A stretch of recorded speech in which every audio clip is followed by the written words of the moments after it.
Part of what I do involves finding old furniture that needs repair or restoration, doing the work, and then selling it in my booth at a vintage shop.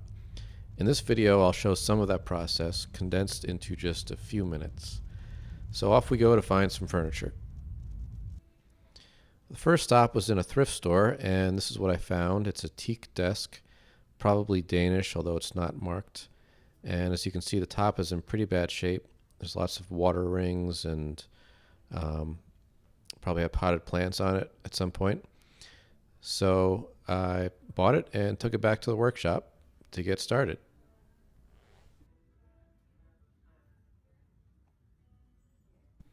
So in addition to the damage to the top, it had this big crack in the apron.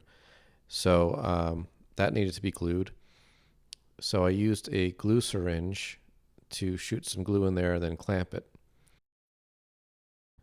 But first I went around to the other side of the crack and drilled some small holes just to give me a little extra room to get the syringe in there.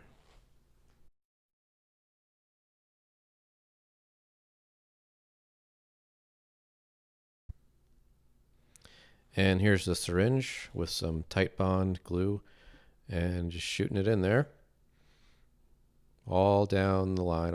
The crack is quite a bit longer than I'm showing here, but yeah, just get as much glue in there as you can.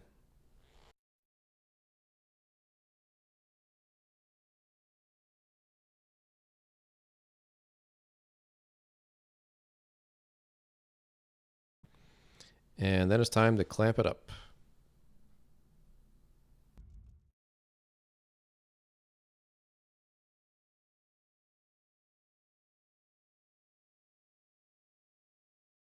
Next, it was time to tackle the top.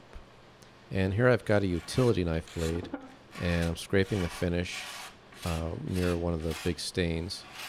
And most of the stain came up with the finish, or came off with the finish. So that's a good sign. It means that the stain is just mostly in the finish and not in the wood itself. So that'll make this a lot easier to clean up. And I decided to take the entire finish off with the blade. It's just coming off really easily, and this way I saved stripper and I didn't have to clean up all the stripper goop afterwards. So this worked out well.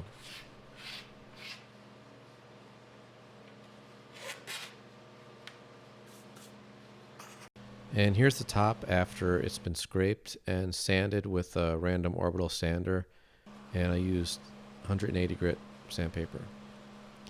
And now I'm applying the new finish, and I'm using satin polyurethane, and I'm just wiping it on with a cloth.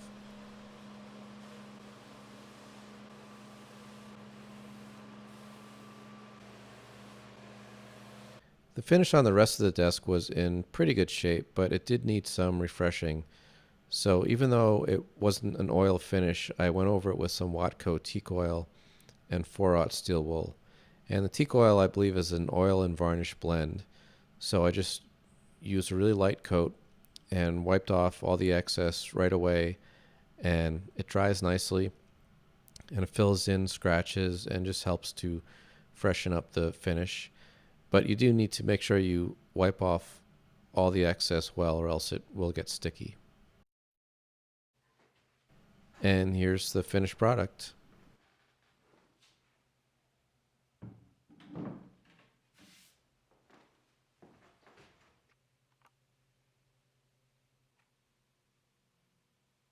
Thanks for watching.